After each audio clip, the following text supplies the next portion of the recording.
신본주의와 인본주의. 신본주의는 신의 관점으로, 인본주의는 인간의 관점으로 세상을 보는 것이다. 신본주의는 신의 관점으로, 인본주의는 인간의 관점으로 세상을 보는 것이다. 1. 인본주의의 핵심. 인본주의의 핵심. 물질 중심의 사고 체계를 말한다.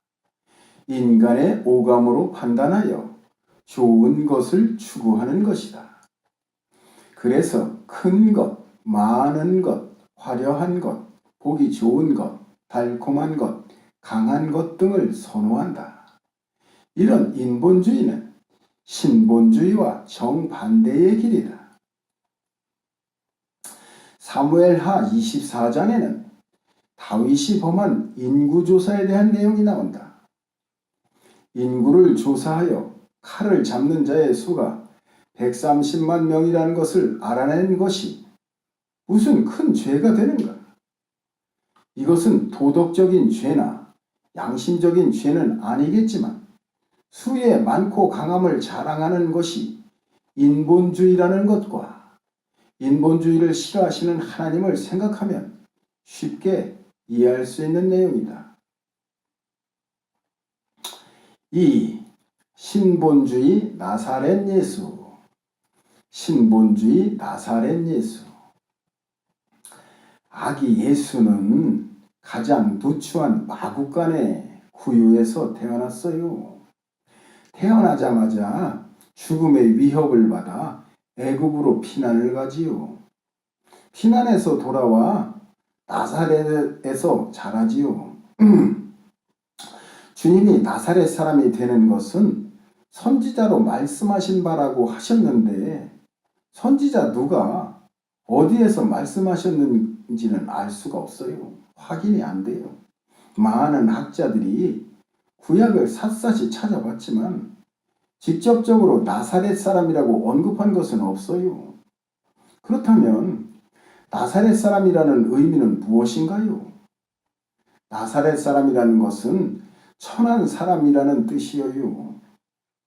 부정한 사람이라는 뜻이기도 하지요. 그러므로 주님은 인간이 처할 수 있는 가장 낮은 위치에 처하셨다는 의미가 되지요. 이 점을 주목해야 돼요. 선지자로 말씀하신 바라는 선지자들 또는 모든 성경의 핵심 내용이 바로 나사렛 사람이라는 말에 농축되어 있다는 뜻이지요. 스스로를 낮추지 않으면 하나님을 만날 수 없다고 외친 것이 선지자들의 공통적인 외침이었기 때문이에요. 이런 점에서 나사렛 예수는 신본주의의 표본이 되는 것이에요. 모든 사람은 아기 예수를 죽이려 했던 헤롯과 같은 인본주의적 본성을 가지고 있어요. 그렇기 때문에 이것을 극복하고 영적인 세계로 나아가려면 헤롯과 같은 본성을 스스로 죽여야 해요. 내 안에 있는 헤롯이 죽어야 주님이 사실 수 있는 기반이 마련되는 것이지요. 헤롯이 죽은 후에야 아기 예수가 유대 땅으로 돌아올 수 있었다는 것을 깊이 음미해 봐야 돼요. 3. 마귀와 인본주의. 마귀와 인본주의. 인본주의는 사람의 일을 생각하는 것이다. 사람의 일을 생각하는 자는 살았으나 죽은 자다. 마태복음 8장 21절로 22절에 밝혀주신다. 사람의 일 때문에 주님을 떠나는 것도 죽은 것이고 사람의 일을 생각하며 주님을 따르는 것도 죽은 행위다. 마태복음 16장 23절에는 주님의 수제자인 베드로가 사단이 되는 사건이 발생된다. 베드로는 이 일이 있기 바로 전에 주님을 올바로 깨달아 주는 그리스도시요 살아계신 하나님의 아들이라고 고백하여 주님의 칭찬을 받았었다. 그런 베드로가 주님이 고난당하실 것을 만류하다가 사단으로 선언된 것이다.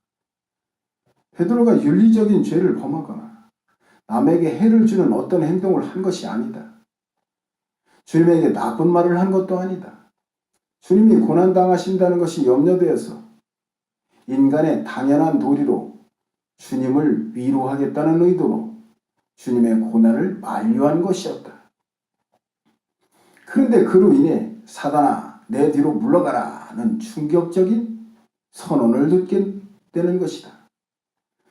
여기서 주님이 우리에게 말씀하시는 것은 무엇인가? 주님은 이 사건을 통해 지극히 인간에 넘치는 것이 사단적인 것임을 지적하신 것이다.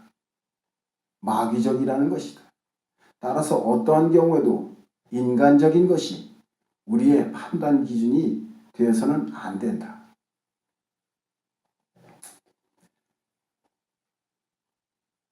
영적인 구원의 원리를 모르는 사람들은 마귀를 잘못 이해하고 있다. 마귀는 인간들에게 윤리적으로 악한 일을 시킨다는 것이다. 그것은 사실이 아니다. 마귀는 우리에게 윤리적으로 선한 일을 시키기도 한다. 우리에게 박애주의를 실천하기도 한다. 인류 문명에 이바지할 업적을 쌓게도 한다. 마귀의 목적은 우리가 성경으로 돌아가는 것을 적극적으로 막아 창조주 하나님과 만나지 못하게 하는 것이다. 하나님을 아는 사람들에게는 인본주의적 상태에서 하나님을 추구하도록 유도한다. 마귀는 적극적으로 우리가 신본주의적 신앙을 가지는 것을 방해한다. 그런데 사람들은 이런 의도를 가진 마귀가 언제나 우리를 점령하고 우리를 덕망이 있고 선한 인본주의의 길로 이끌고 있다는 것을 알지 못한다. 내가 하나님을 추구하지 않는 모든 순간들은 마귀의 시간이며 죽은 시간들인 것이다. 마귀가 인본주의를 동원해 가장 크게 성공한 것이 성경 읽기여요. 하나님의 말씀을 인간들을 위한 인간의 교훈으로 풀어내고 인간된 도리를 실천하는 바른 삶의 지침서로 활용하게 한 것이지요. 하나님을 섬기듯이 이웃을 섬기고 하나님을 사랑하는 마음으로 가난하고 힘없는 자들을 사랑하고 봉사하도록 독려해요. 하나님을 잘 믿는 것이 선한 것과 악한 것을 잘 구별하고 악한 것을 배척하고 선한 것을 추구하는 것이라는 개념을 성경을 읽는 자들에게 뿌리 깊게 심어 놓았어요. 성경을 읽는 자들이 자신의 삶을 선하고 아름답게 가꾸는 일에 몰입하도록 독려하여 큰 성공을 이루었어요. 성경을 읽는 자들에게 신본주의는 하찮고 인본주의는 찬란하고 강렬하지요.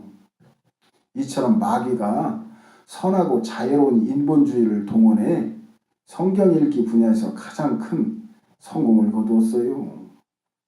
마귀는 나쁜 일만 시키는 존재가 아니에요. 하나님을 믿지 못하게 하기 위해서는 우리를 착한 일을 하게도 하고 우리에게 좋은 것을 제공해 주기도 하는 양의 탈을 쓴 일인 것이지요.